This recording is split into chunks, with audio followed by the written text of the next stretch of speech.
What's going on, guys? So we got Gustavo today. And Gustavo, can you introduce yourself a little bit more and tell me a little bit more about yourself? Sure. Hey, Efren, how's it going? Uh, Once again, thank you for inviting me to be part of this podcast. Hey, everyone. My name is Gustavo Mastroianni. I'm the Chief Information Security Officer at Schools Insurance Authority. I have 17 years of experience in IT and cybersecurity. I've been in a leadership position for the past 6 years. I'm happy to share some of my knowledge today with you guys and keep this going as long as we can. Let's do it. That's good. That's good. So for the guys that haven't seen the first video, this is the second episode. I know a lot of people has been interested with the MSSP, your career path, and how everything was started. So a lot of people wanted to know your story, and this is how we're gonna pretty much want you to introduce yourself and tell me a little bit more about yourself. So first thing, what inspired you to get into cybersecurity? Because I know, as you know, as people might know, that you're a CISO right now, so you're pretty much in charge of the security role, um, the whole organization, the whole aspect, the business aspect, and also the technical aspect. So, what inspired you to get to this role, and what inspired you to get pursue to cybersecurity? So my inspiration was so when I moved to the US back in 2017, the CEO that hired me to work for them here in Reading, MSP, he wanted to build a cybersecurity division. And 2 months after I got here, he invited me during our one-to-one. He said, "Hey, you want to build a cybersecurity division? We can start it off and see how it goes." And there you go. It took me a week to decide if I wanted to go or not, mainly because it would be a major shift in my career. My career was highly focused in networking and Wi-Fi. So moving towards cybersecurity would be a change, although Mhm. networking and Wi-Fi, we also need to understand to use that as to your favor in cybersecurity. So that's how it all started. Since then, I I've been enjoying working cybersecurity. We built the cybersecurity program. We built the cybersecurity division. We spun that off into a cybersecurity company, i.e., MSSP. So with that, that was a amazing experience that I had, and that was a total about I would say 5 to 6 years of experience building something from scratch all the way to a 24/7 SOC with Mm. people in front of the screen. So now you mentioned about the SOC as well, and SOC. I know you mentioned that you had the MSSP with the 24/7 SOC. Do you think that's a key point for cybersecurity? You think SOC is a big key point? Because I know a lot of people talk about SOC and SOC, but do you think it's a benefit for small, big, even local businesses to have a SOC or even an MSSP? Yeah, nowadays there's no way for you to get around with a SOC that it's not 24/7. Mm. Threat actors, they don't sleep, and they can come from everywhere in the world. So you might be sleeping, but they might be awake somewhere else, and they might be Mhm. trying to break into your environment. So choosing the right MSSP for you, I think the first requirement should be or must be 24/7, and must be a 24/7 with people in front of the screen, mainly because uh, that's the pretty much the way that responding to a alert or to a potential incident will ensure that you're going to be able to contain a possible threat in a matter of minutes or in a matter of a couple of hours. So In I believe that the most compelling reason for a organization to choose and to partner with MSSP is first uh, choosing the right MSSP to partner with, the MSSP that is client focused, Mhm. that strives for excellence, and also it has integrity. Because when you were working for in cybersecurity, you have you have to abide to a code of ethics. For example, if you are certified by ISC Square, you have to abide by the code of ethics. And one of the points is integrity. So you have to do it what's right, even if no one is watching you. So 24/7, all the way, That's 100%. good. That's good to know. So in a good environment, you'll need you pretty much need somebody at 24/7. You need a SOC to be at 24/7. Would you say like SOC is more related, kind of related to help desks, kind of similar, but more advanced, way more advanced? Uh, in in a way, I would say, mainly because they do not receive calls. SOC will not receive calls from users to help Mm, them out with something.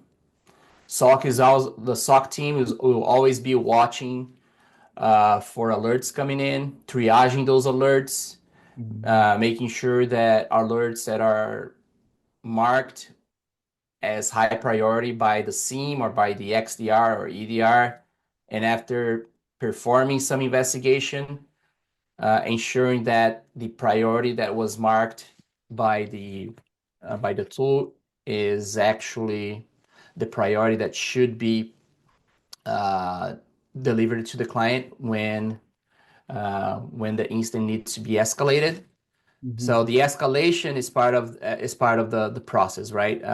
There are MSSPs that they only monitor and escalate alerts to the IT department. There are MSSPs that they do that plus containment. There are MSSPs that they do uh, alerting, escalations, um, containment, and instant response. Because containment is different from instant response. Containment is pretty much you're stopping the threat to mm, spread across your environment.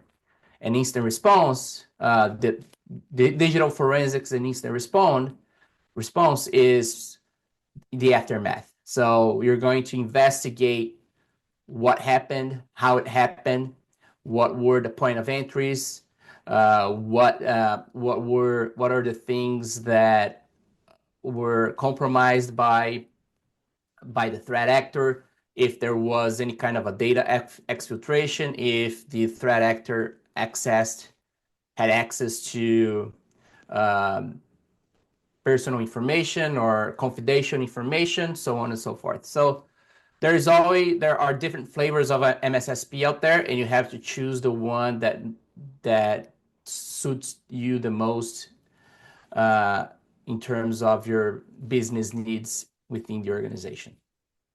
okay, okay. That's pretty good. I know you also mentioned about the MSSPs and the MSPs. I know there's as many people might know, there's a difference on them. Can you explain to me a little bit of what's the difference and what is it? What's the main focus on them? Like, let's say first of all, let's say MSP. What is Yeah. an MSP and what is the difference about an MSSP? So the MSP is a managed services provider. So Mhm. what they do is they provide IT services and IT support to organizations that they partner with. There will always be a pinch of security because you can't do IT without basic security nowadays. Mhm. Examples are blocking some ports, updating firewalls, or installing firewalls, making sure that there is a EDR solution in place, MFA. Sometimes they can even go to by offering security awareness training, um, zero trust, maybe some DNS security. but they are not ready, and they are not staffed to be experts in cybersecurity whenever you need. They will have someone. They usually will have a few people in staff that are security focused, but they are not, for example, they're probably not that security team. They're probably not 24/7, and they are not highly specialized in all of the tools that a MSSP could could have any specialty on them. So that's MSP. And for the MSSP, um, managed security service provider, they are very cybersecurity focused, meaning that they will focus on anything related in cybersecurity. They will have people, staff 24/7. They will build a SOC, so they will have that detection in place. They will monitor your environment uh, against threats. Okay. So they will make sure that they can have the best visibility that they can across your environment, either at the endpoint level or at the network level or a cloud environment. So the SIEM of choice would correlate all of that data and generate alerts and escalate those alerts appropriately. That's the biggest difference. And not only a SOC, but there are other cybersecurity services that a MSSP could offer, such as firewall management or vulnerability management, uh, managed EDR. So if you have an EDR, they also could manage it, because Mm. you can integrate a lot of things with the SIEM, so they can uh, collect data from those security tools and security controls that you have in place. Not only in addition to, they might offer you GRC, vCISO services. They might offer also security awareness training, phishing campaigns, DNS security, but those are managed services, right? Managed security services. Uh, Okay, okay. to complement that, managed security service provider also offer professional services, and those professional services are project based, right? And the Okay. most well known ones, I would say, is security and risk assessments Uh-huh. and pen tests or red team activities. So those are the main ones that MSSPs usually offer to their clients. Uh, Managed services, vulnerability management, SOC 24/7, firewall management, so on and so forth, and also professional services where it's highly focused in cybersecurity, usually related to cybersecurity projects or cybersecurity engagements, such as security and risk assessments and pen test slash red team activities. Okay, okay. That's pretty good. So they do have a red team. Let's say like that. They do have a red team, and they also like that's when they do the penetration testing. They do the um that pretty much analyze and figure it out like the phishing and everything else. So that's MSSPs pretty much do that too as well. So Yeah, that's not an because I know there's bigger companies that do hire like a red team. They hire people to penetrate their environments. Is that something that MSSPs fully provide as well as a service? yeah. If it's a mature MSSP, they Hmm. usually will provide those kind of services on top of the managed security services, and that's pretty good. Mainly because you can couple that into your security program, right? So Hmm. you're gonna add uh, security controls in place, and those security controls are ongoing, right? Hmm. It's a SIEM or DNS security, patch management, vulnerability management, MFA, uh, cloud security, EDR, and all of those things. But you also need to make sure that first you assess the risk of your organization. You have to understand what's the risk level to the organization so you can check what your risk appetite and then Mm. start working down the list on the findings to mitigate those findings and lower your risk to an acceptable level. Oh, okay, After okay. that, it's also a good thing for you to, because since you implemented some security controls and then you assessed it in your environment, you mitigated other missing controls or misconfigurations or disabled older protocols. After that, the idea is to test how effective your security program is. And to test it, nothing better than a pen tester, a good pen tester, or a red team activity. That will take your security program to the next level, because then what they're going to do is they're going to check what the vulnerabilities are. They're going to try to exploit those vulnerabilities in a way Hmm. that it's not harmful to your organization, and then they're going to provide you recommendations based on the exploitation that they were able to perform during that engagement.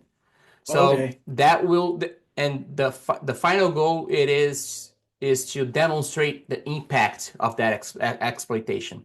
If you can demonstrate the impact of that exploitation, you can uh, uh, prioritize that finding appropriately according to your risk appetite, and then you can choose that finding to be the first one to mitigate. Or if you need budget to mitigate that finding, you can use that to help you to find that budget and work that as soon as you can. So the impact is also lower to your organization.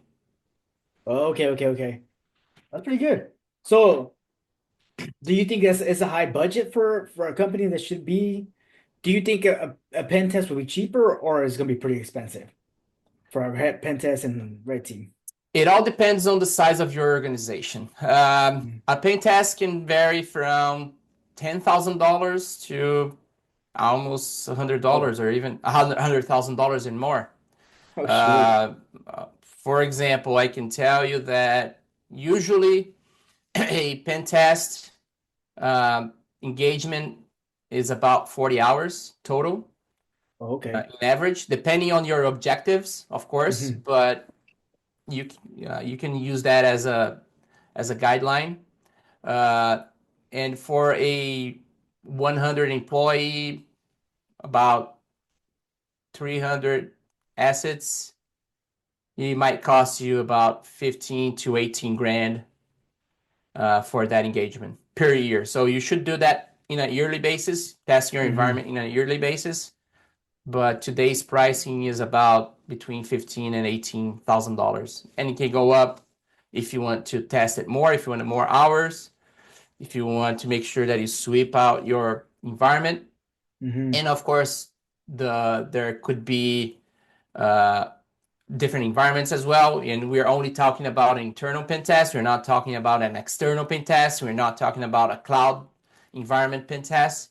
We are only talking about here an internal pen test within your environment to make sure that you test your internal environment. So different types of pen tests, different pricing, uh, and at the end of the day, you gotta pick your battles and make sure that you choose that wisely so you can focus on things that will give you the the results that you are expecting so you can have a more effective security program.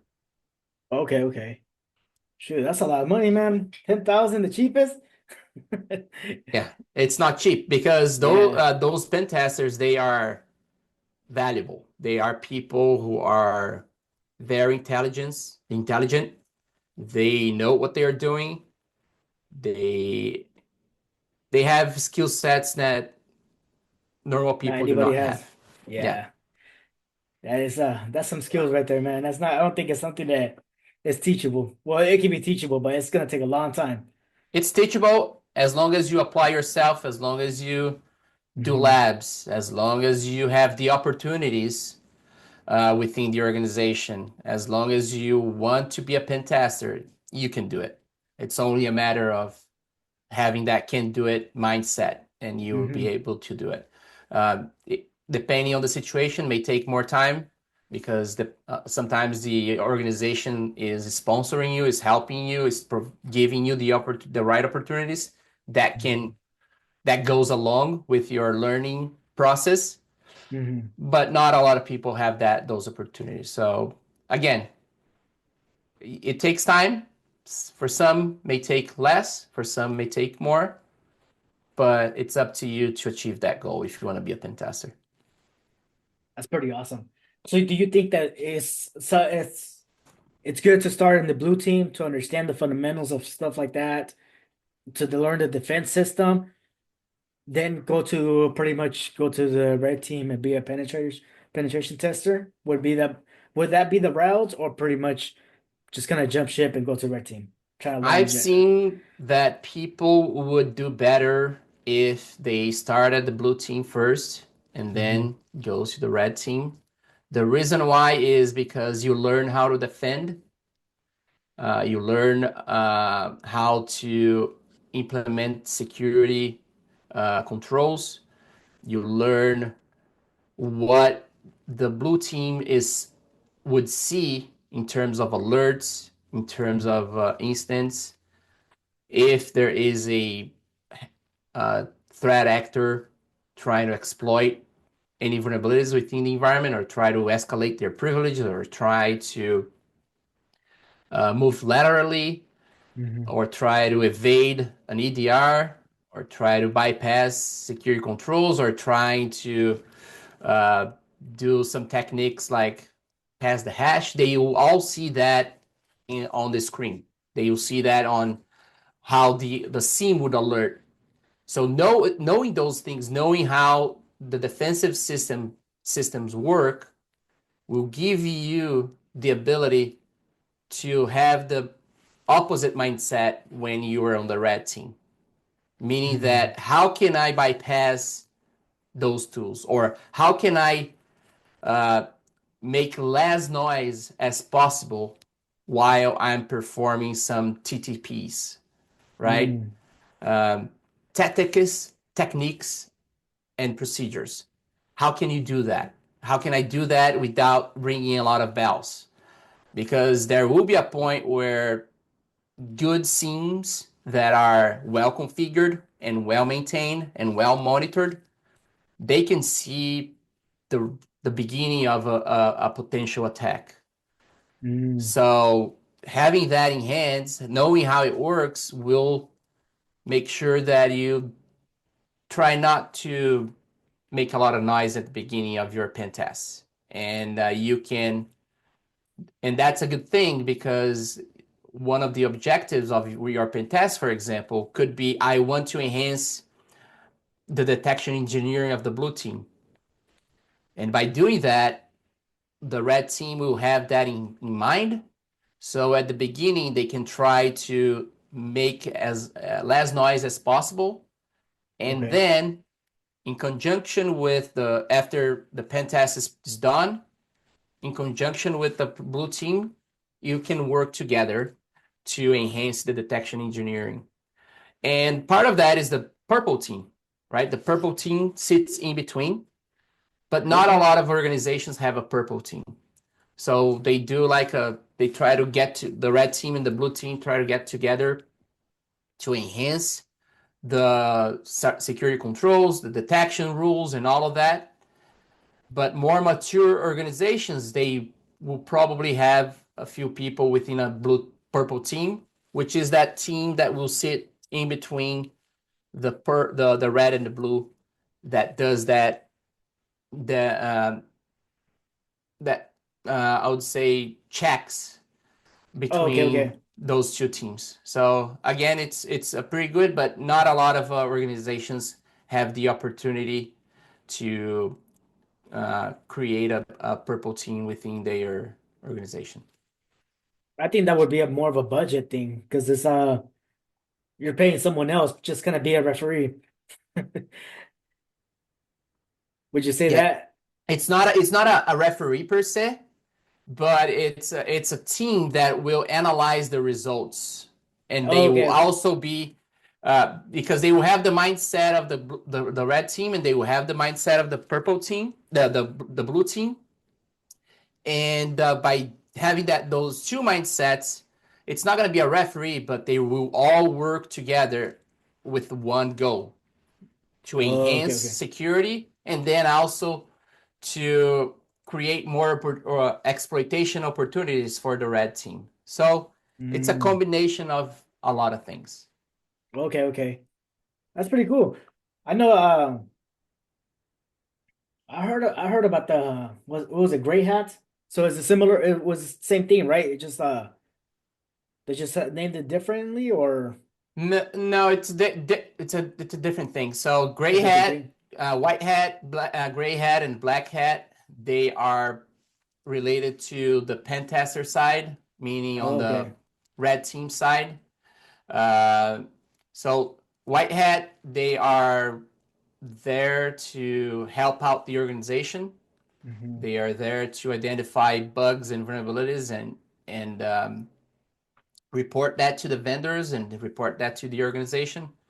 Gray hat, they are not. They are in between the black hat and the white hat. So the black hat is like it's out there not to help too much, Just to right? be They malicious. to a degree, because the black hat is not looking for to help. They are usually looking for gains for him or herself, you know. Okay. And the gray hat is it sits in between. They want to help, but they also want to make money off of it. Hmm. Just like as the white hat as well. But the gray hat is more of a consultant, I would say. Okay. Yeah, Pretty much like a private company or private person, yeah. their own entity. Okay, okay, that's pretty good. I didn't I knew that's a good explanation. That kind of separates the other wordings because I know they always confuse the blue hat and the white hats, and that's a good that's a good explanation for separation. Hmm. That's pretty good. That's pretty good. Do you think in the MSSPs they have that in like the different hats as well? Do they have the blue hat, purple hat, red hat? That pretty much have everything, or it's just pretty much blue hat and red hat with them. So they have blue team and red team, right? Hmm.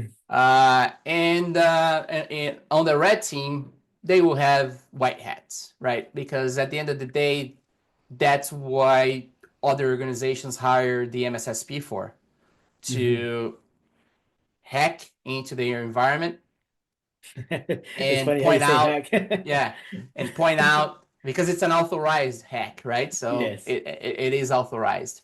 So it's something that it happened that they do on behalf of that organization. So the organization that hired the MSSP can understand what are the gaps and what's the impact of the vulnerabilities and the gaps that they have.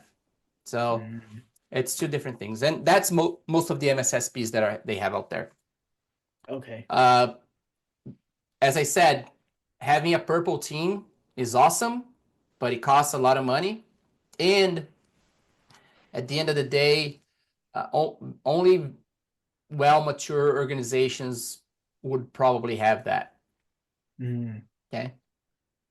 Good to know. Good to Or know. large enterprises. What's a Large bigger enterprises. future for that? What do you think it's a? I know you mentioned about the red team and the purple team. Blue team is pretty much out there already. Everybody's willing to get in. Everybody can get in.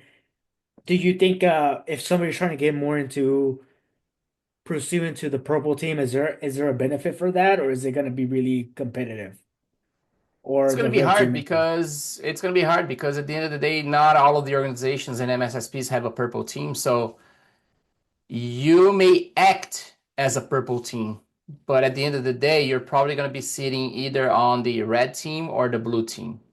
Oh, okay, You may be okay. the liaison that would act as a purple team, but it's not very common out there to have a purple team. Most you're probably going to be sitting either on the blue team or the red team with a touch of a purple team to guide and help both of those teams. Okay. Good to know. Good to know. Yeah. And then the MSSPs, do you what I know you mentioned about clients. You mentioned about there's some client focus. What do you mean about the client focus? You mean about business clients? Are you meaning like personal clients? We're talking about enterprise clients. How would you explain that? So, well, your client, they usually MSPs and MSSPs, they do have their specialties, right? Because they Hmm. either started off by focusing in one industry, or they have more clients on that specific industry and they got better organically, or they want to focus on in the government space. They want to focus on the healthcare, SMB, commercial, and all of those things. I have a big heart for SMBs because those are the organizations that probably do not have a lot of money Hmm. to uh, fund a security program. So Hmm. having make building a security program for those SMBs at a cost at a compelling cost, um, and also providing services with excellence. That's one of the reasons that I was able to build that security program and MSSP in the past because that's what we focused on, providing great services with a great security program and delivering those services with excellence. That was our focus. We did have clients in other industries, Hmm. uh, but for us, serving that is industry was our goal. But we would not like we would serve whoever we wanted, but we had that special heart, that special thing in our heart to serve those clients within the SMB industry. Okay. Okay, that's Yeah. good. So for the people that don't know what SMB is, a small medium business. So that is that's a good point. That's a good niche right there. And also, I like you said, you're right. They don't have they might not have all the proper funding, but that's something that you can provide to them and help them at a good price. So, and I believe SMBs are mo the most vulnerable for Yeah. anything for to being getting hacked, just for the reason they don't have the protocols, the policies, the budget. So it is something that is good to provide for that. So in your journey through that whole MSSP journey with SMBs, did you learn a lot from that journey, or you think you learned a little bit more on other places that you've worked at? Do you think it was a more of a do you think it pretty much gave you that hope of like being that next person to help somebody, or how did that impact you? Absolutely. So being able to make an impact in our industry, it makes me feel good, first of Mhm. all. Uh, and making an impact on SMBs as well, it also makes me feel good. So being able to provide those services to SMBs, it's like organizations from 5 people all the way to 200, 300 people. That's the kind of the range for SMBs. Uh, it if you can do that, you have to understand what their pain points are first, Mhm. and being able to understand that, you can create a security program or try to tailor a security program for them and ramp it up over time. Sometimes they don't have the budget for you to create a full security program. So you start off small, but at least you're starting. First Hmm. you begin, then you get better, right? So if you can start small by implementing security controls that have become somewhat of a commodity Hmm. out today. EDR, MFA, security awareness training, phishing campaigns, uh, DNS security, all of those little things. The more things you add, the better their security will be, and then you can show the value over time by providing them monthly reports, by having that touch bases uh, Hmm. every month, providing them with the information on how those security controls were effective for that month. That's the way to go. You are going to win the client over time. Hmm. Uh, and the more you can the more you can educate your client on how important is adding more security controls and creating that defense in depth Hmm. strategy, so you can achieve a full managed security program that will be helpful to the client and understand, okay, I need to create a budget for this. Hmm. Let's create a 3-year plan. So let's start off with the first year and then the second year and the third year. By creating that plan, it helps you to understand where you're at and helps you to understand how to be better within the next 2 to 3 years. So that's one of the things that you can do to help out a SMB. Create that plan because they're probably not going to have enough money to uh, fund a full security program right out the gate. Okay, that's good to know.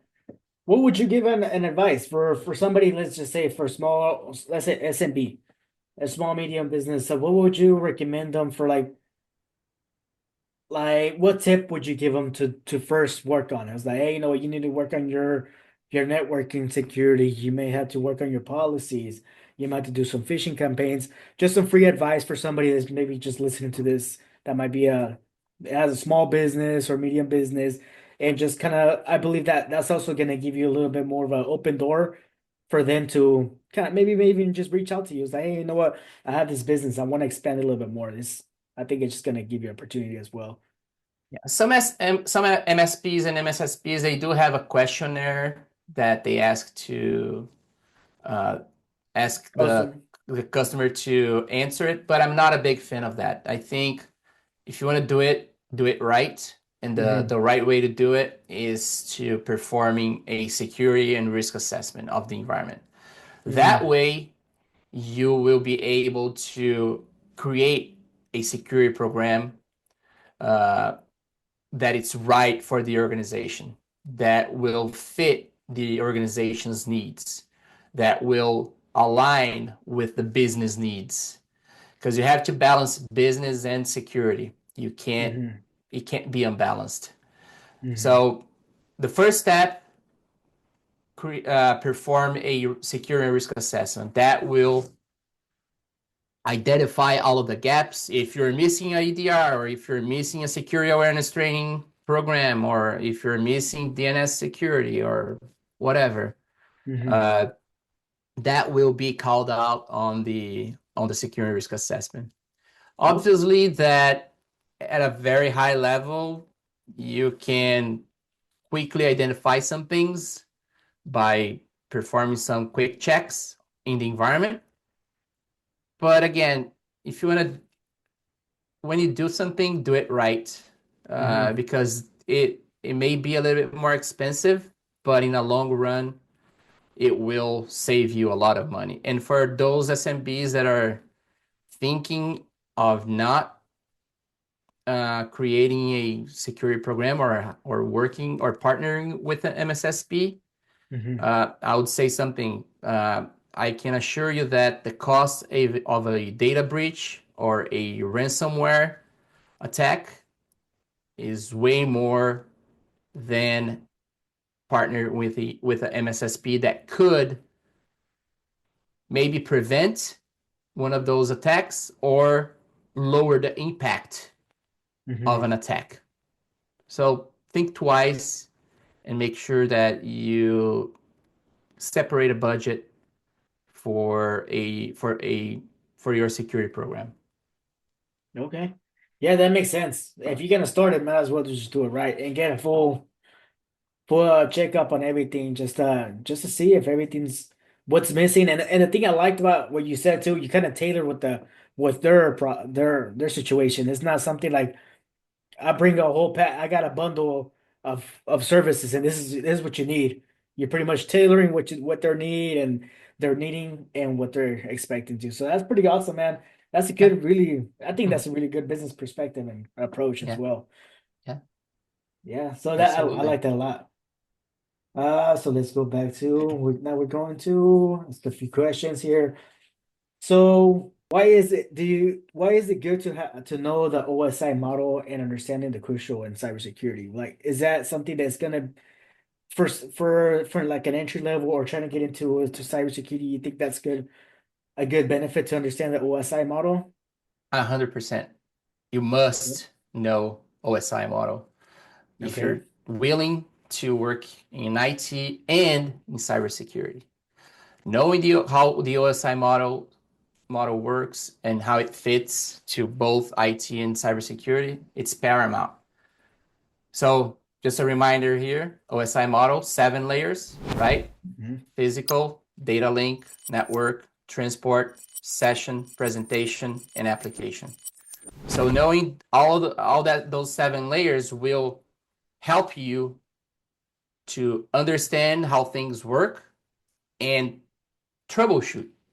Hmm. Because when you're troubleshooting something, you can correlate parts of your troubleshooting to the OSI model. Examples. If we're talking about a specific port, a TCP port or UDP port, we're talking about layer 4. In other words, transport layer. Hmm. If we're talking about IPs, we're talking about layer 3, network.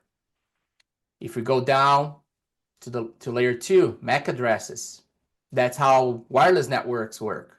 Hmm. So the communication between the endpoint and the access point, it's all layer 2.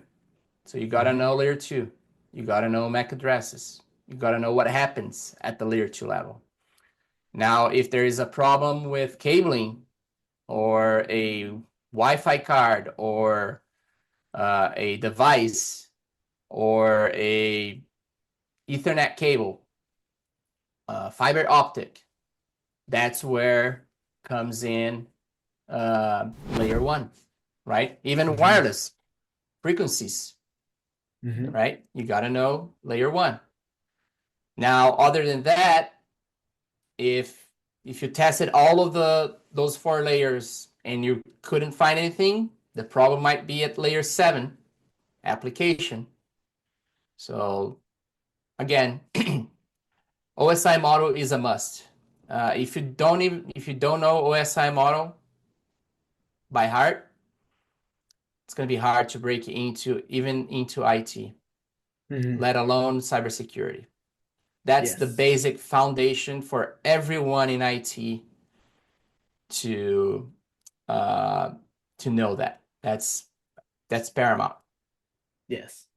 Yeah, I believe on that. I believe that the OSM model is one of the most important part, especially I believe in that's just the starting phase of IT. To start anything with the OSI model is gonna build that foundation of anything, and it just goes to everything. It goes to cyber, goes to networking, it goes to IT. And a lot of people have been asking me, like, what is the difference about IT and cybersecurity? Because a lot of people get confused of those two topics all the time. They always say, "Oh, I want to get an IT cybersecurity," or people categorize cybersecurity in a different way or IT in a different way. I know you mentioned it too. It's just IT or cybersecurity. What would you say was the main difference on that and how that kind of bridges the connection or not or disconnects the connection? So IT nowadays, IT cannot live without security. And of Hmm. course, security cannot live without IT, right? Um, but IT, in essence, is making sure that all of the digital uh, assets that that your organization has, uh, the business nowadays, they run off of computers, they run off of the servers, they run off of the internet. I don't think there is a one single company out there that at least do not have a computer. Yes. Okay, so and at least access to the internet.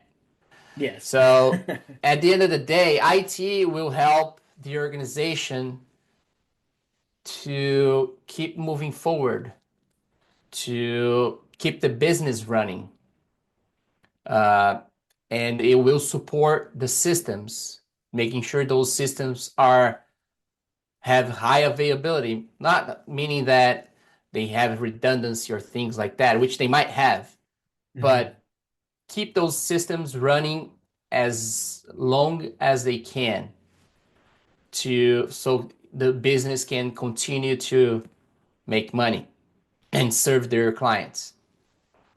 Now, security comes in on top of that to help IT to deliver those services in a more secure way. Hmm.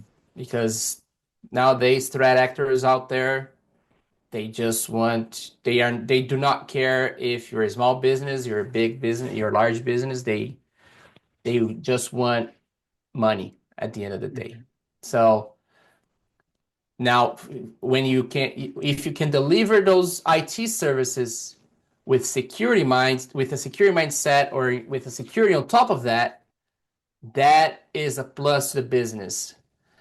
Some business nowadays, they need to prove that they have something related, some security controls in place. Hmm. Even if you want to get cyber insurance, you must prove that you have security controls in place. Hmm. Because if you don't, you're not gonna get cyber insurance. Insurance companies will not want to insure you in a case of a cyber incident. So again, two different things. They complement each other.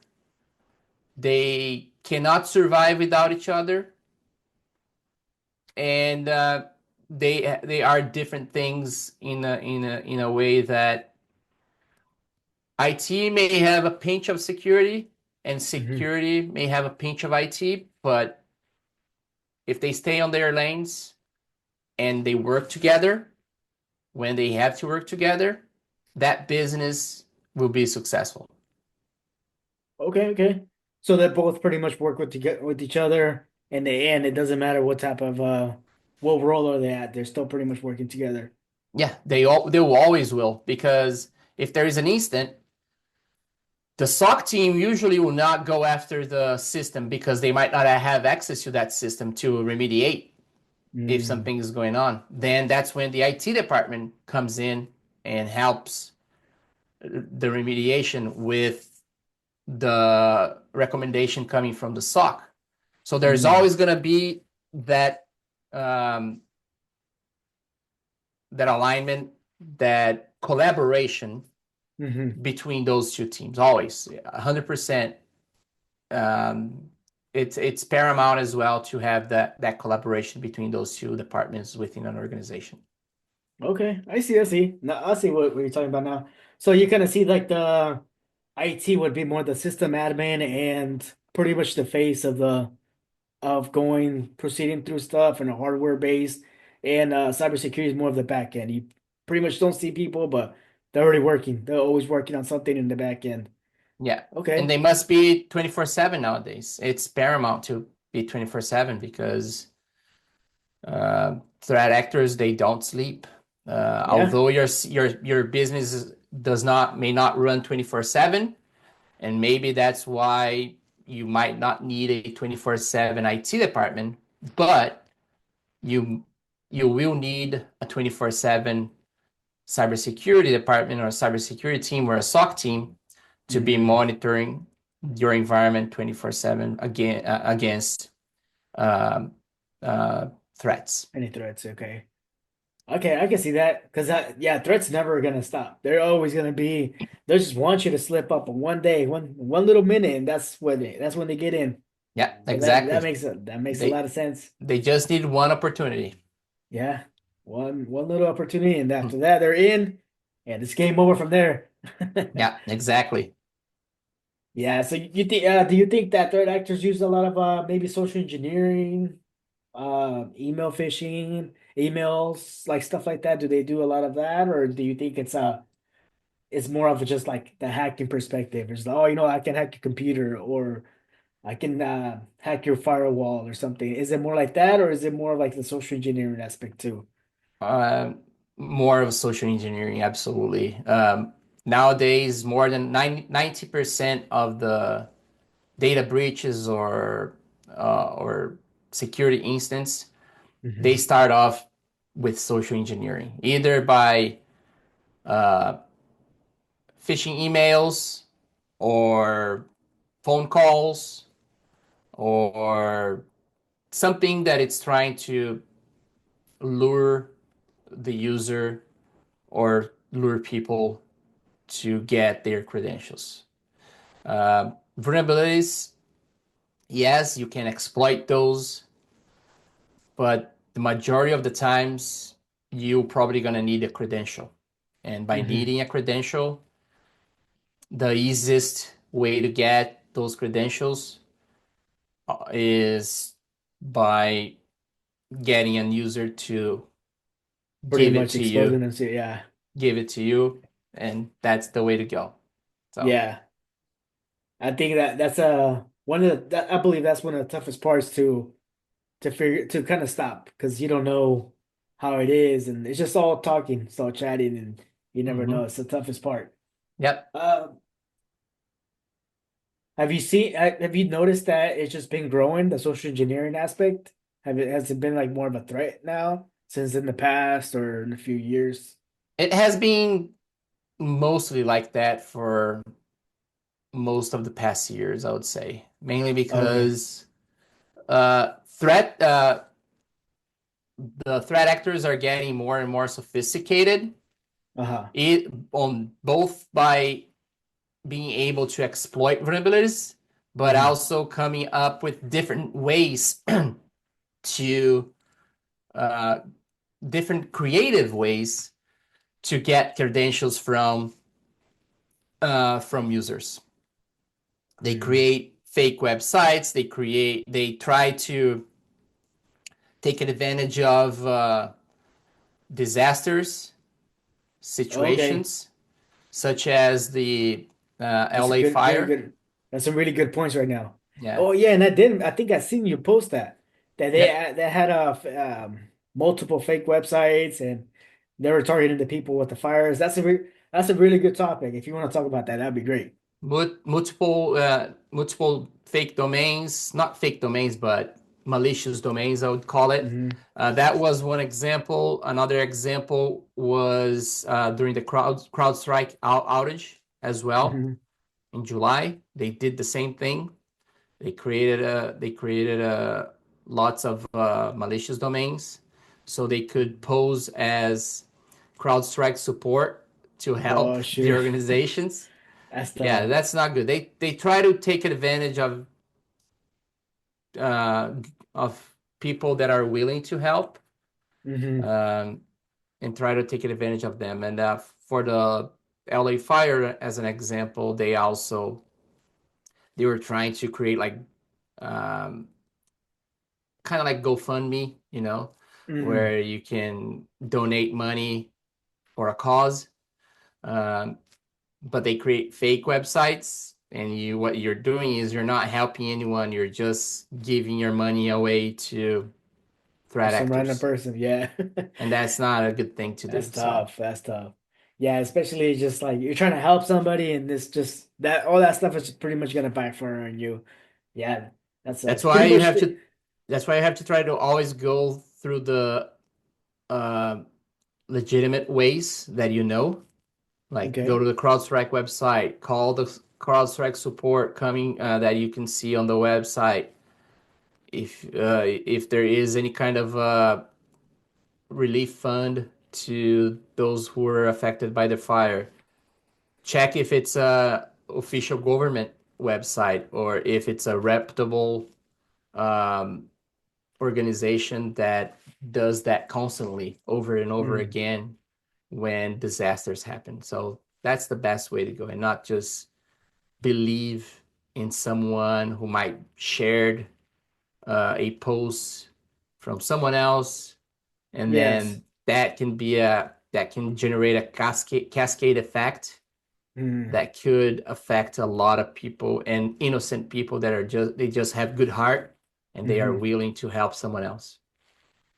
Yeah, unfortunately, they pretty much take advantage of people's feelings and just see if they're willing to help, or they take their emotions basically. Like they see their emotions, and like the fire, a lot of people got pretty much emotional and they wanted to help, so they pretty Mm-hmm. much took advantage of that. And I did see that you had a list of the domains. If you don't mind me asking, like where do you get those that information, or where can you find that in the public internet? So um, I usually get the threat intelligence coming from government agencies, the cybersecurity government agencies, since I work for a state agency. Okay, Um, I'm that makes able to sense. subscribe to the threat intelligence that comes from MSISEC, Okay, and for specifically, and also from California CSIC. I don't remember what it stands for, but you can look it up. California CSIC. Specifically for that, for the LA wildfires, I got it from Call CSIC.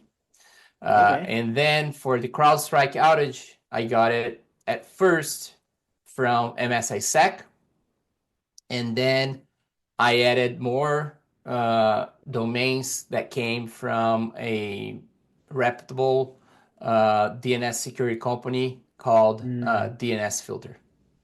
okay.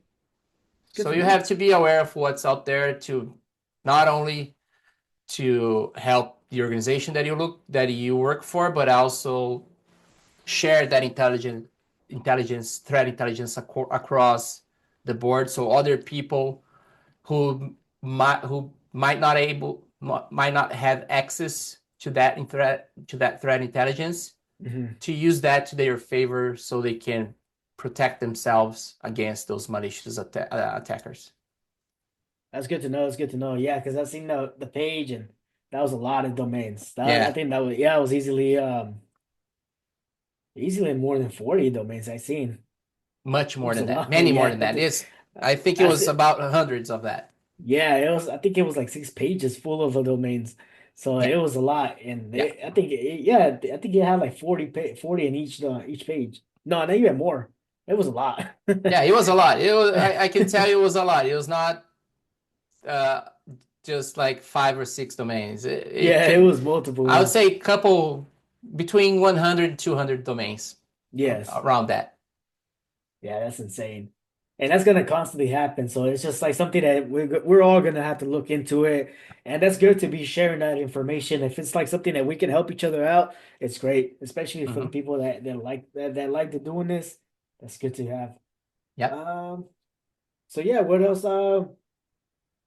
can you tell me a little bit more? Can you tell me a little bit more like how things are going towards like the MDRs, any threat managements that you think that's gonna grow, or something like any application softwares that you think is gonna end up growing, or there's something that's gonna maybe come by and replace it, like AI or something, or new things coming out. Do you think there's anything like that is gonna change? Yeah. So one of the things that I've been seeing happening out there is automating and triaging the low level alerts. Okay. So to take off the burden out of the SOC analysts, because they're Alert fatigue is a thing. It happens. Hmm. You ended up getting so many alerts that sometimes it might happen you to overlook one or the other, and that's not Mm. good. So I've seen organization.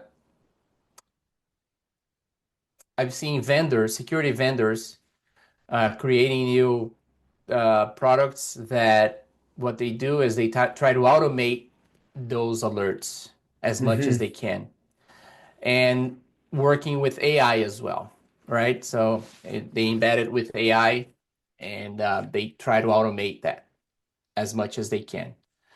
Uh, I'm still a believer of people. Hmm. People is the most valuable asset of an organization. And when you have people, you have brains, and Hmm. people can learn a lot. AI can learn, but people have that way of thinking that AI do not have. Hmm. So doesn't have. So again, a combination of those two things will probably be the future within the next 2 to 3 years. So automating some of the alerts, but also having people being able to investigate those alerts and determine if it's a true positive or if it's a false positive.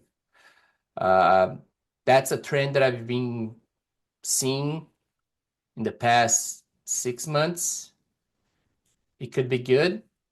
There's a potential. Some MSSPs are already doing that, uh, so they can minimize, increase their accuracy in false positives and true positives, but also lower the MTTD, mean time to detect, and lower the MTTR, mean time to respond as well. Mm. It's all about being quick to detect, being quick to respond to a possible incident, but if as long as you have that high certainty that it's a true positive. So I think that's the main trend that I've been seeing the past 6 months when it comes to Okay. MSSPs. But that's related to Security Operations Center, right? The SOC team. Hmm. There are different things out there uh, as well. EDRs are becoming more and more sophisticated. They Hmm. are adding other features to complement the EDR solution that it's already in place. They are becoming more aware of the behavior of the host, enhancing their way of creating detection rules to better detect potential threats. Hmm. They are enhancing their way of using indicators of compromise. Hmm. But at the end of the day, you have to have someone managing in the back end. So again, comes back to people. So people Okay. will still be the most valuable asset of a MSSP, no matter what. And you did mention about that you're a believer on having people on your team. You still believe in that. Do you think Yeah. when you're in your role with the MSSP, was there any automated or any AI at the moment? I know it was a few years back, but was it something that you're kind of pretty much advancing to it? Yes, we were. Uh, but unfortunately, I do not work for the MSSP anymore. But we were gearing towards just some kind of low level automation Okay.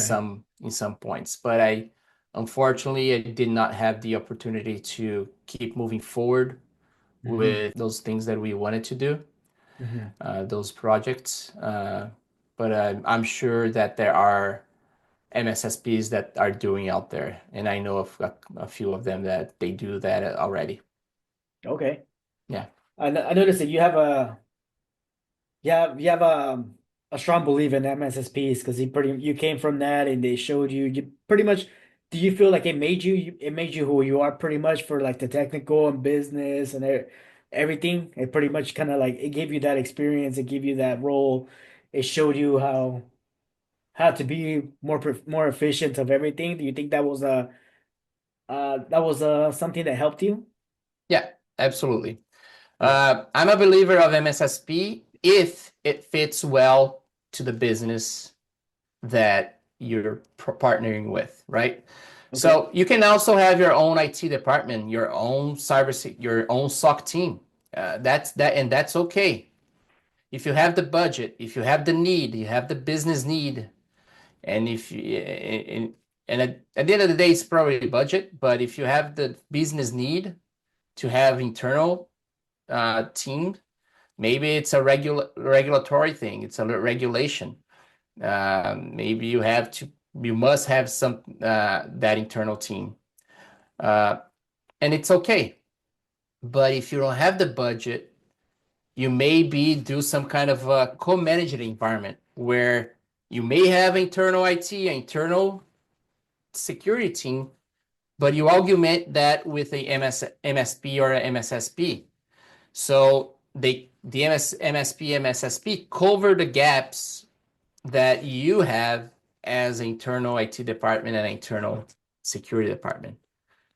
Again, you Mm, can't do it all if you have a small team. So yeah. if you can outsource that to another organization to help you, it will help you to focus on more on things that are more geared towards the business, and you Hmm. can help the business thrive with the help of a MSP and MSSP. The MSP and MSSP, they're always going to be there to help you. Hmm. That's their goal.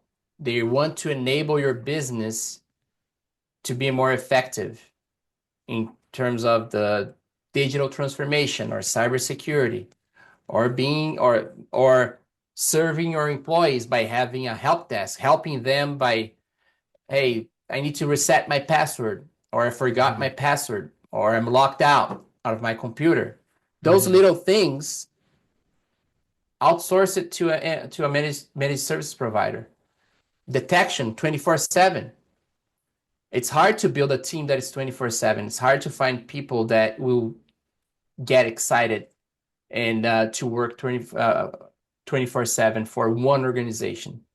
So Mm, yeah. it's easier for you to outsource that, because then people who are working 24/7, they will have exposure to different environments, to different organizations, to different industries, and they will learn a lot. And I hope that those things get them excited to Hmm. learn more and more.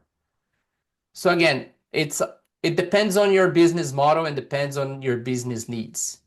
Okay. I You can fully outsource it. You can co-manage, having the MSP or MSSP help you, or you can have your in-house IT department, in-house SOC team, and that's totally fine as long as you're able to meet your business requirements. You should be good. Okay. That's good. That's good to know. Yeah, because I've been to other companies that they do have a combination of both. They have MSSPs and they have the internal teams or internal cybersecurity teams. And I was curious about that a while. Like, why do they have that? But that makes sense what you're saying. It pretty much kind of bridges the gaps. There's gaps in that, so that makes a lot more sense. That makes sense. That makes sense. And you think I know we haven't got to this topic, but. For the MSSPs, do you think it's a good entry level for that, or is it something that if you're pretty much working for an organization, a bigger organization, if you want to go to MSSP, would that be the route, or is it going better to MSSP than going to an organization for growth? What gets you excited the most? Okay. That's the difference. Yeah. You may love what you do in the organization that you are Hmm. working with, and you only have one environment, Hmm. right? So it's theoretically it's easier. Theoretically, it's easier to manage one environment than 30, 40, 50 environments, right? Yes. But you're only going to get exposure to things that your organizations choose to implement. Uh-huh. Uh, and those vendors that the organization work with, they might be stay there for quite a while. They Mm-hmm. might have your organization to sign an agreement for 3 years, for 5 years, or whatever, you know. On the other side of the MSSP, you're dealing with different things. If you're working for MSSP, you might not have the saying to that client on how which EDR they should use.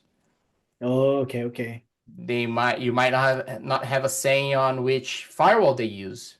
You Mm-hmm. might not have a saying on how the patch management works. You may recommend, but is that part of the service that you were hired for, you were contracted for? So back to your question, I would say there is no right and wrong Mm-hmm. on either going to work for MSSP or working for a security team that it's in-house to a medium to large sized organization. Mm-hmm. But what excites you the most? What gets you up in the morning? Is it that passion that you have to help multiple different organizations and learning Mm-hmm. different ways of doing things, troubleshooting things, investigating different types of incidents because they are being the alerts are coming from different environments, or you want to be very good in one single environment and make sure that you can be the you have the keys of the kingdom. You know how things work. You know all the processes. You know people, uh, and you can secure that organization as much as you can. So there's no right and wrong here. Uh, Okay. at the end of the day, it's what gets you excited and what gets you up in the morning. I love both. I Today I work for one organization, but I have clients as well within their Mm-hmm. organization. Um, a little bit different from an MSSP.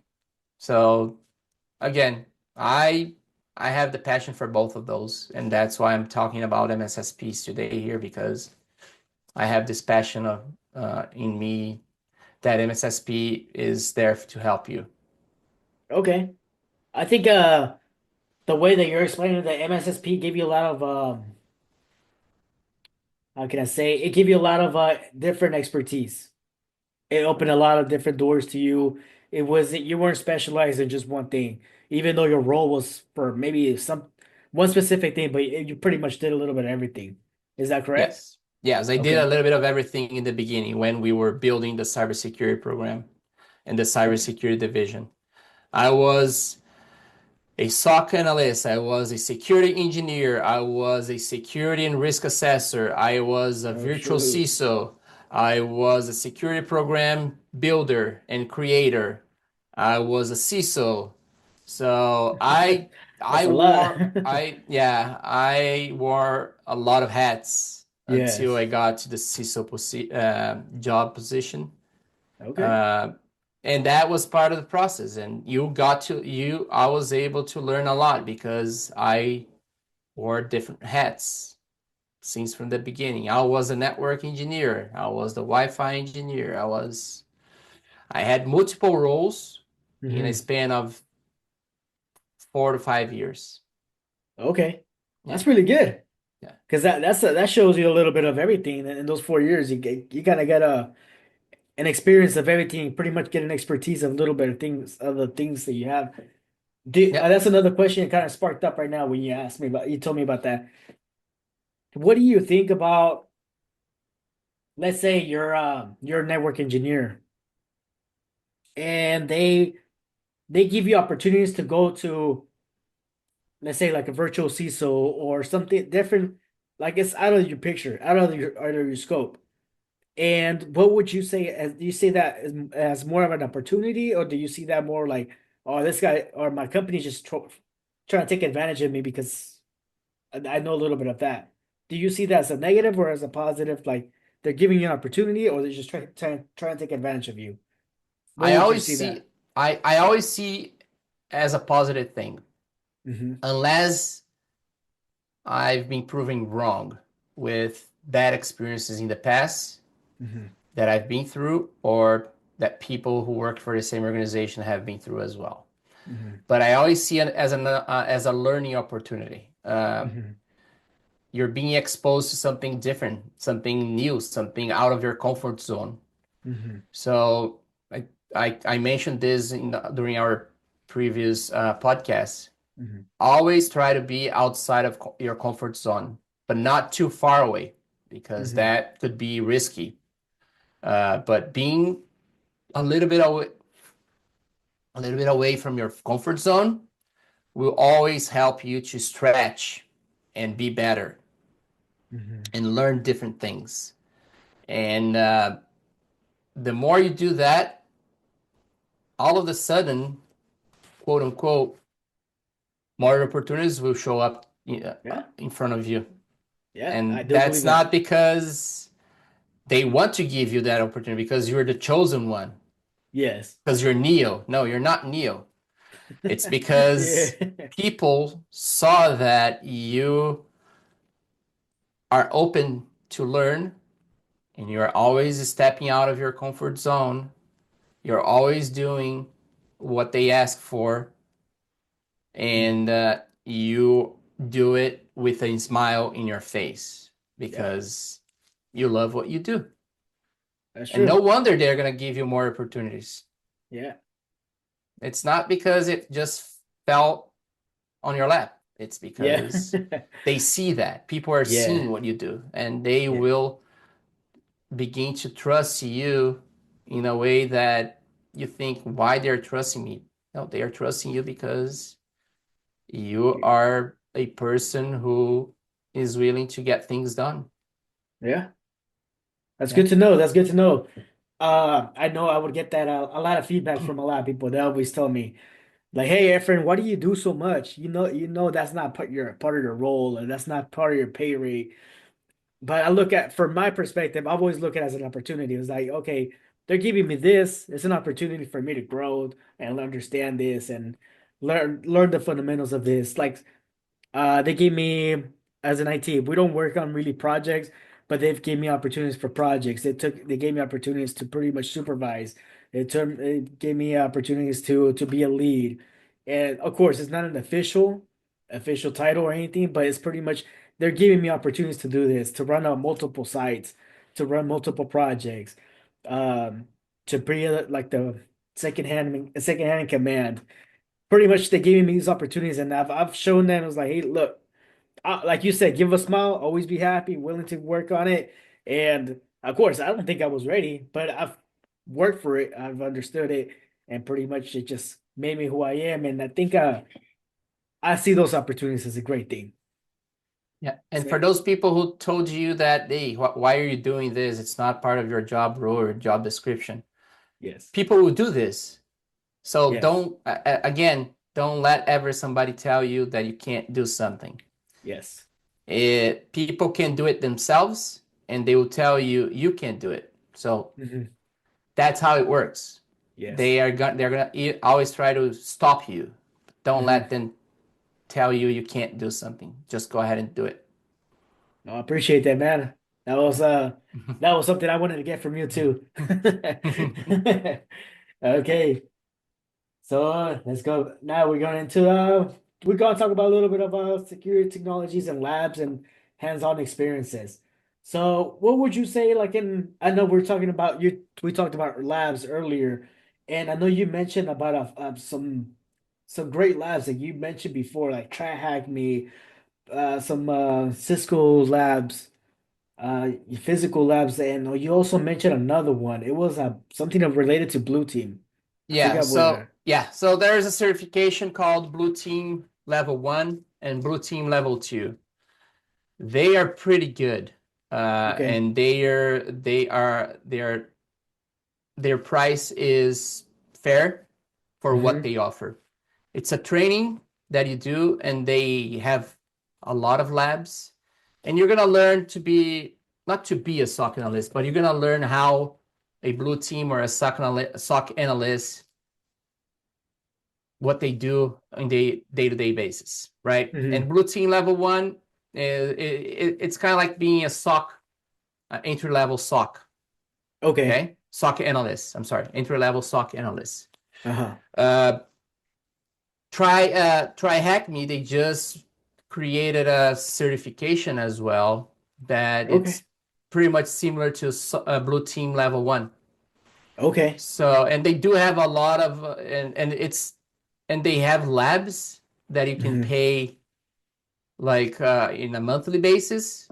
Okay. If I'm not wrong, it's about 12 to 15 bucks a month, Yeah, it's and you around there. have It's not it. that expensive. It's gonna get you access to a lot of labs. So again, resources nowadays is way easier compared to the old days. Yes. Um, what you mentioned about packet tracer, that's really focused on networking and Hmm. kind of focused on Cisco devices, and Yes. that's okay, but it gives you the ability to understand how networking works, you know. Yes. uh, Physical labs, sure, you may have one, like some servers that people are not, like organizations are not using anymore, outdated software that, of course, organizations would not use that anymore. But you can Yes. build your own thing. Hmm. You can run Oracle VirtualBox. If you have Hmm. a beefy machine, you can run multiple VMs. You can run a Windows VM. You can run a Kali Linux VM, Hmm. um, and you can learn from it. But at the end of the day, the Try Hack Me and Blue Team Level 1, those are the pretty good ones that will give you a good understanding of the blue of a blue team and of a sock as well. Okay. Yeah, I know. Try hack me, and I know you mentioned about the other one, the the blue team. I think they are pretty credible. You just mentioned that. Try hack me. I've seen it multiple places, multiple places. Yeah. Also hack the box is one of them I heard about.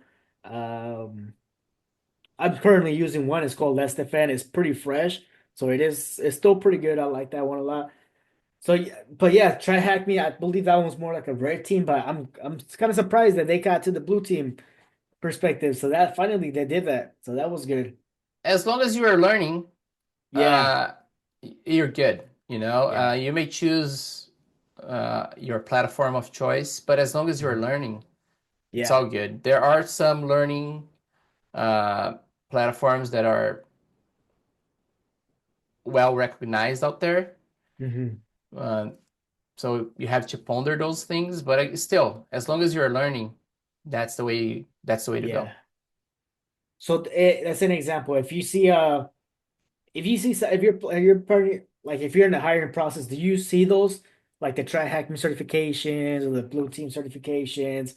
Would you see those by any chance, or are you just like, okay, maybe he did it, that's it, or would you kind of pick his brain about it?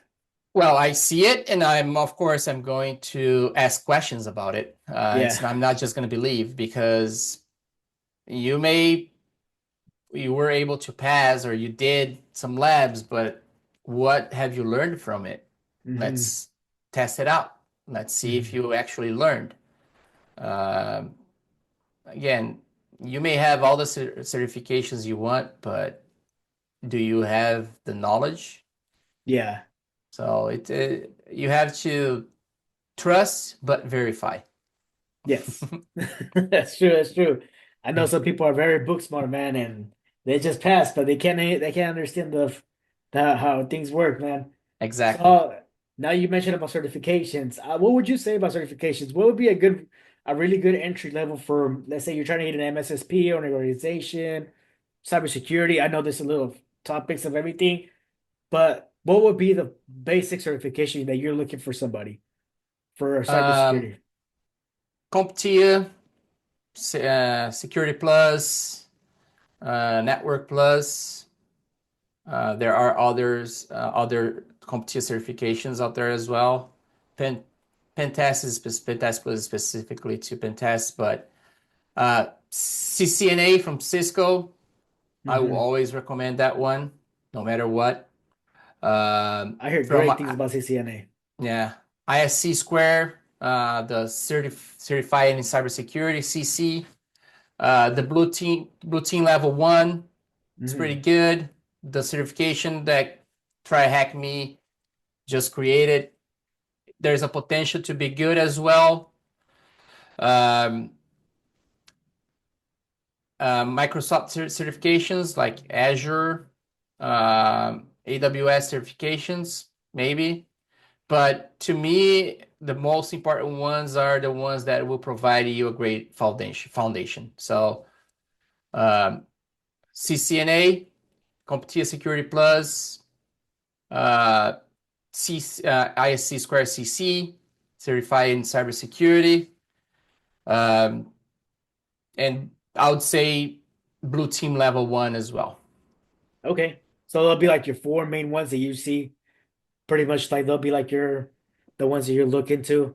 I would love to see those in a Yeah. resume. Okay.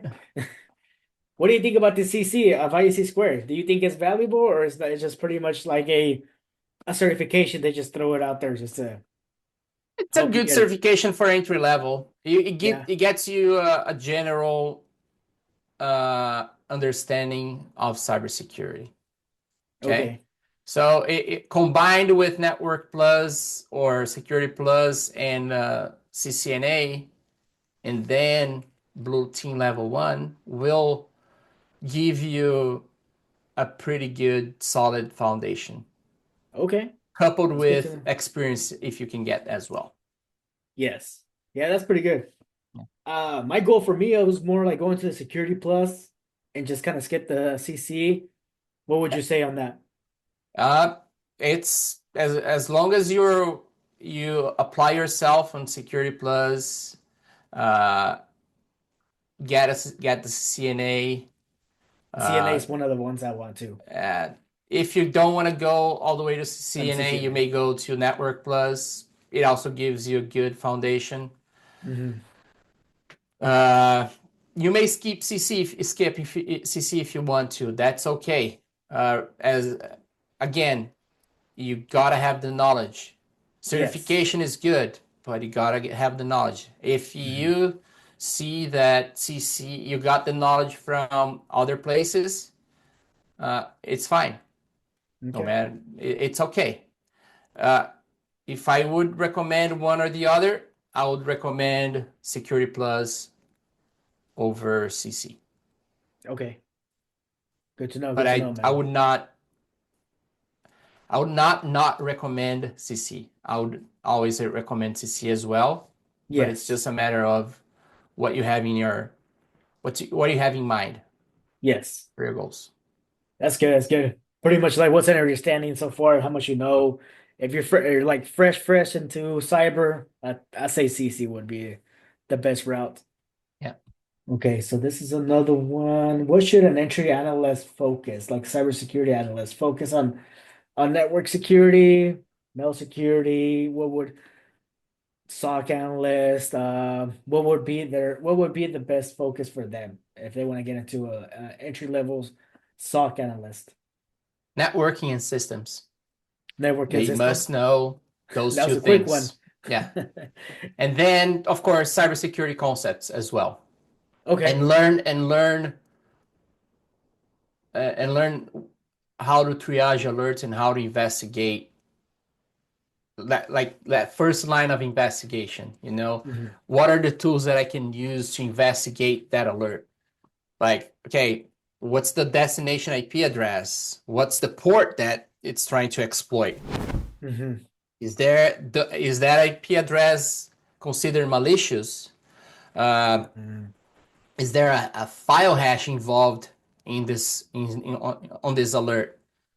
um, is it using different processes on Windows? Is it escalating privileges within Windows? So knowing networking, because then you gotta know IP addresses, ports, protocols, and all of that. And Hmm. knowing system, knowing processes within that operational system. And let's talk about Windows here to be more specific. You know, Yeah. processes, you know, Windows event IDs, you Hmm. know, specific services that run on Windows. And if something happens to that specific service, it might be an indication of attack. Mm-hmm. Um, if there is a file hash that is considered to be malicious because it already has an IOC for it. So knowing systems that you're going to work with and for, and knowing networking, key. And then you're going to learn security concepts on top of that. Okay, okay. Yeah, So pretty much getting the fundamentals too from systems, get the networking, and then after that go to the security. 100%. Always. Okay. If you do, if you skip that step, you're gonna fall behind a little bit, Yeah. unfortunately. Yeah, I can see that because it's everything just kind of like it goes back and forth in a way. You have to learn the systems, you have to learn the networking aspect with IPs and how things are tracked, and like you just mentioned about the systems on the Windows, like all those little back end stuff that you'll have to learn. Yeah. So that makes a lot more sense. Okay, great, great, great. So in this, when you're getting into cybersecurity, you think do you work close with the GRC team members or is it more of a separation with each other? They are separate, but when when the report comes out, then you work together, right? Hmm. Because at the end of the day, um, the GRC team will help you to create a plan of action and milestones after they perform an assessment.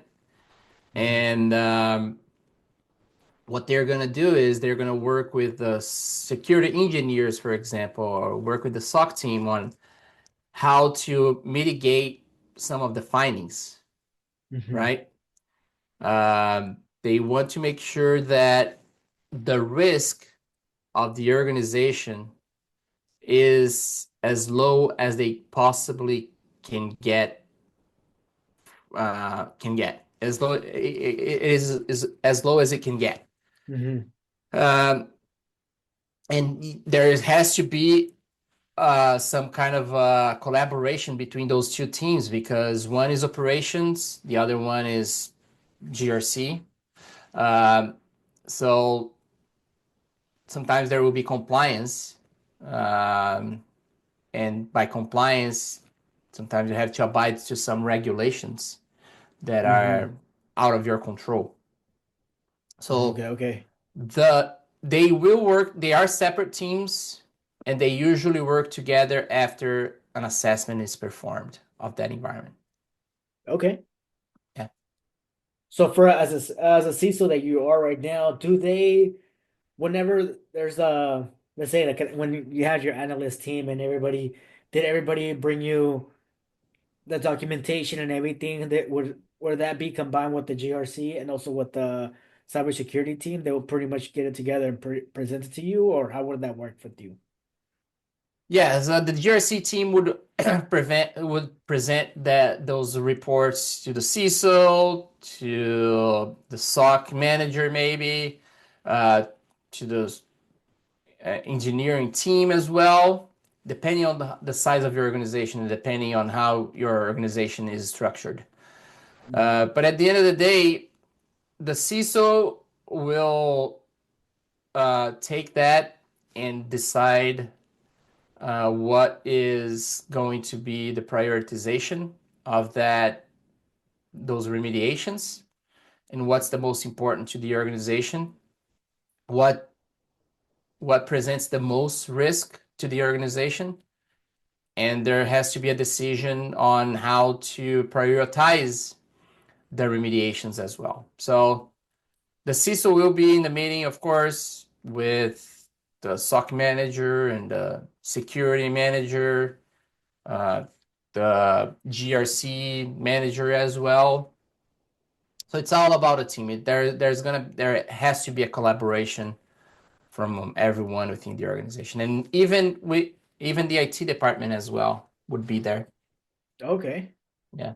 Shoot, so all three of them work together, huh? Somehow. Yeah, there will yeah, when it comes to enhance the security program, Uh-huh. I think you can't do it alone. You have to have collaboration within different teams. They are all part of the Mhm. process. They are all part of the program. They are all important. Mhm. If if someone or if a department or a team is not collaborating, that means something's wrong. So Mhm. there has to be collaboration. Yeah, that makes a lot more sense. Yeah, it makes sense that everybody has to be working together just everybody be in the same plan of everything. Mhm. Yep. Oh, that's good. That's good. So that's good. That's good. That's a good perspective. I never thought that they were I know Cyber and GRC were already working together, but I never thought about the IT also bridging that connection. But that's good. That's good to know. Um, so let me see what other questions we have. What do you think about cloud security? That's something that I also wanted to ask them before we start this. But what do you think about cloud security and system engineering? Like you think is that's gonna be growing too, the cloud security? Oh yeah, absolutely. If your organization is they have like cloud services, Mhm. Google Cloud, AWS, and or Azure, they you must protect those those Yeah, resources. yeah. So and there are vendors out there that they do cloud security. Their specialty is cloud security. So Wiz is one example. They do cloud security. Okay. At the end of the day, you're just securing something that it's not on-prem. It's out there. Yes. Uh, Same concept, different way of implementing things, but at the end of the day, that's what you're gonna do. You're gonna secure that. We Getting into the specifics, it really depends on what you have in the cloud. Uh, Yes. Example, Azure, not Azure AD anymore, but Entra ID. There are a lot of security controls that you can implement Hmm. depending on the level of licensing that you have with Okay. Microsoft, right? Hmm. Uh, Same thing, and the if you have an on-prem environment as well, you have to make sure that there is security between that sync that happens between Entra ID and your on-prem Active Directory. Mm. Uh, Protecting your Microsoft 365 users, right? Because it's open out there for everyone because it's portal.office.com, right? Yes. But there are ways for you to GeoIP block that, so you can block countries, so those countries do not have access to your environment by any means. So Okay.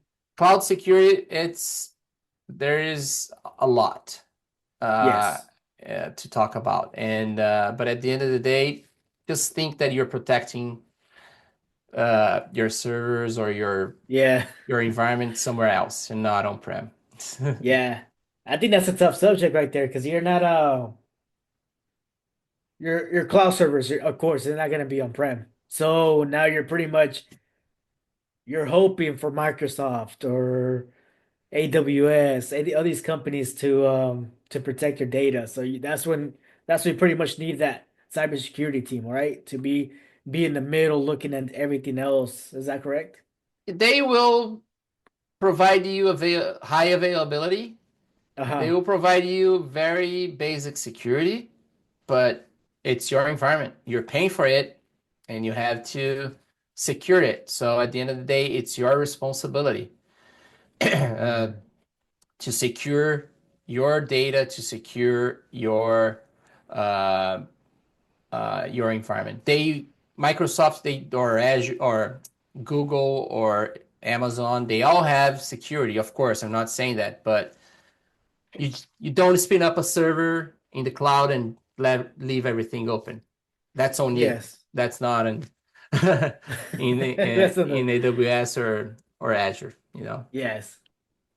Yeah, that makes sense. That makes sense.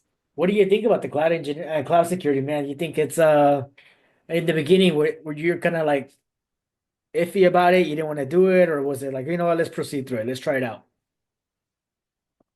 That depends on, again, it goes back to the depends answer.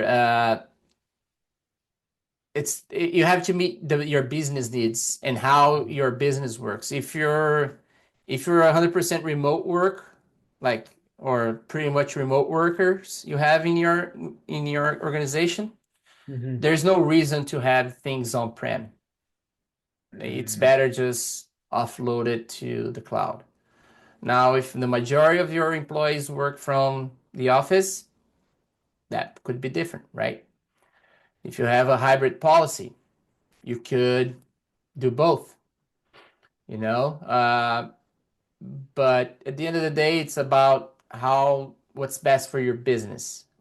Mm-hmm. It's not something that I can tell what's best or not, but it's what's best for your business. Yes, cloud environments has become more and more compelling, Mm-hmm. but it still has a high cost. Oh, okay, okay. So compared to on-prem uh, environments. So Okay, okay. you got to decide which one's best for you. It's pretty much how you just gotta figure it out what works best first. Yeah. Okay, okay. That's good. That's good to know. Okay, so we're just on basically on our last two questions. Yeah. Uh, so what do you see in cybersecurity? Are there going to be any subcategories, any other focus people, other subcategories that might pop up? Let's say like we just mentioned about cloud security, we mentioned about network security, systems security. Do you think there's any other subcategories might pop up that might be something that people keep an eye on or should work on? AI. AI? AI. Yeah. Okay. That was a quick one too. Yeah. AI is just booming over Yes. like a lot. So you got to learn how to integrate AI within your environment and how to secure your environment against insider threats and Hmm. outsider threats that could use AI to malicious activities, you know? Okay. So learning how to secure AI, how to make sure that your data is not going to be exposed either intentionally or unintentionally by either a user that it's not tech savvy or for Hmm. a user that knows what they're doing. Hmm.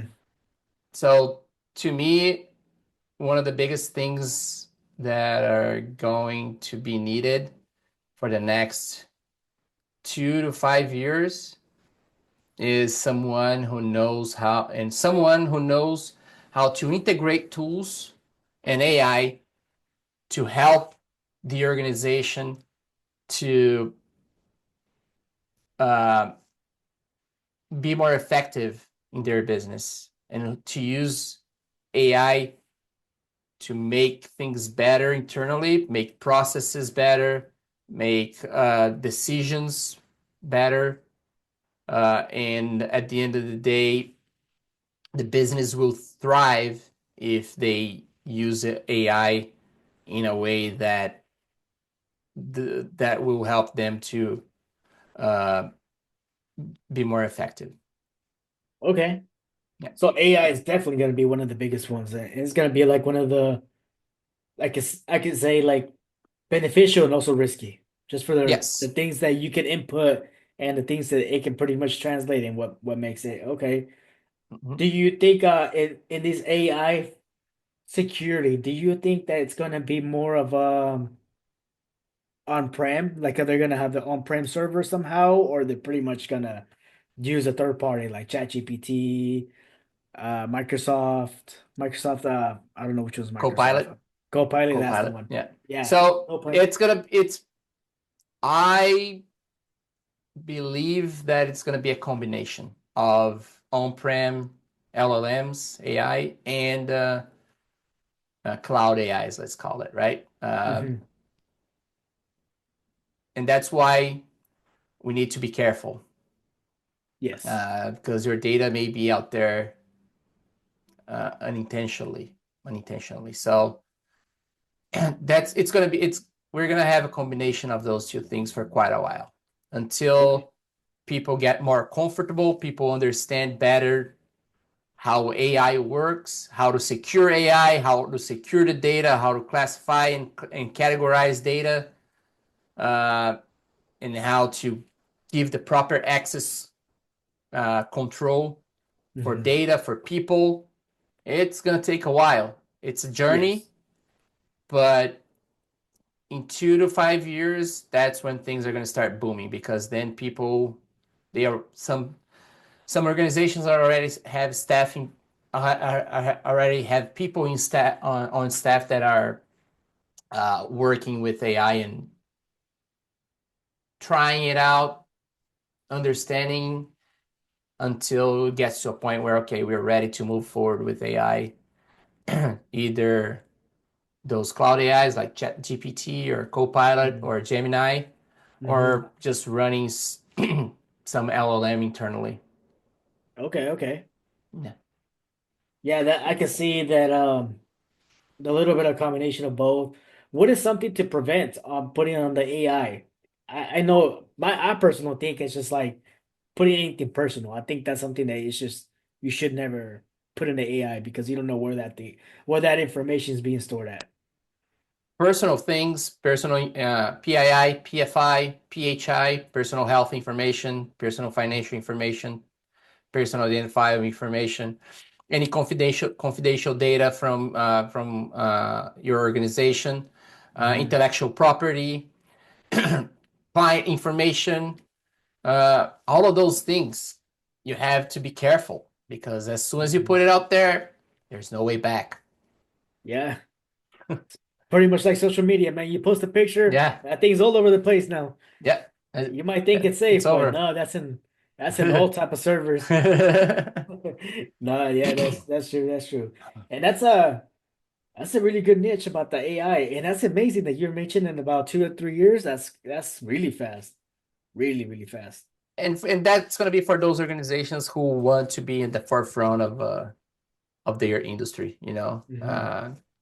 Not a lot will adopt AI, but those who will adopt AI will be at the forefront of their industry, and also those professionals who will learn how to work with AI, they will also be on the forefront of their careers. Hmm. Yeah, I think I seen a video or article. I forgot where I seen it, but they said that like there's no way for escaping AI. Just learn. You gotta learn it already. You just gotta figure it out because there's no way that this is gonna end. Yeah, exactly. And also now that we're talking about the AI, what do you think about the DeepSeek? Have you heard about DeepSeek? Yes, I did. I have my Well, reservations about it. yeah. You have any Yeah, thoughts? Any public thoughts you want to say? I would not use it. I That's know there it. was a lot of a lot of issues in the beginning, and then they Yeah, hyped up so much, and they started figuring out a lot of things. yeah. Okay. I just keep that aside. No, it's understandable. Okay, so what else? Okay, future-proof career cybersecurity is pretty much that's AI, huh? That's a future-proof right there. Anything else Yeah, that you can think of? but just keep up with the threat landscape that is out there. Keep Mhm. yourself up to date. Keep studying. Keep learning. Keep reading. Uh, Life is an endless learning experience, so don't just stop. Always keep learning. If you always keep learning, your chances to be successful will be way higher than those who are not learning something in in their daily lives. Hmm. Yeah. Yeah. And proven fact, like you mentioned, man, you came from what was it, a network engineer in the beginning, and you just grew up to being a CISO, man, and that's a big step up, man. That's not something that you can just say, you know what, I'm gonna be a CISO the next day, man. It's not. True. It's a big step, man. It took a lot of work, and I bet you it was a little harsh in the beginning, but it's definitely worth it, man. I'm glad for you. I'm Yeah. happy for you. It's Yeah. a big Thank you. step, man. Thank you. Well, I think that's pretty much it, man. You got anything else you want to say? You want to say anything to the video? Anything you want to say to the people? Any Yeah, advice? Anything, tips? absolutely. Once again, Efren, thank you for having me. We, I think what you're doing for everyone out there is amazing. It's great to see that you have that heart where you want to help people, to make sure that, hey, you have to give as much as you can and not expect anything back. So, Yes. I appreciate it, man. and everything you're doing is pretty good, and keep up the good work, keep up being intentional, keep up being intentional, keep up being trying to help other people. I truly believe that there's a future out there for you, and you're going to be great. Okay. Thank And you, man. Thank you. for everyone who is listening, I do appreciate you taking the time to listen and watch this podcast. I hope the information that Efren and I provided to you today is useful. And if you have any questions or concerns, please do not hesitate in contacting both of us. Drop your comments on the chat, on the video, and we will be more than happy to answer all of those questions. Thank you, man. And again, man, you were here turning famous, man. You told me that you were 3 hours away, 4 hours away, and people are already noticing you, man. So True. That yeah. was amazing. So more to come. I know we're gonna have more videos coming up soon. Yeah, We'll figure out more topics little by little. But yeah, I'm glad that we were able to get this. And of course, thank you again, twice again. We might be the third one and fourth one, and we're just gonna keep going, man. Keep going, and exactly. we'll until you get tired of me bugging you, man. That's not gonna happen. We're Nah, together but on this. yeah, no, thank you, man. And again, I appreciate everything, all the advice for sure. Giving me give some good advice, and thank you for the positive feedback, and that's great, man. I'm glad that that's you're noticing it, other people are noticing it, and it's it's a little motivational, man. It motivates me every day. Keep it up, man. Yeah, thank you, thank you. Okay, so that should be it, man. All right, All thank right. you. Thank you.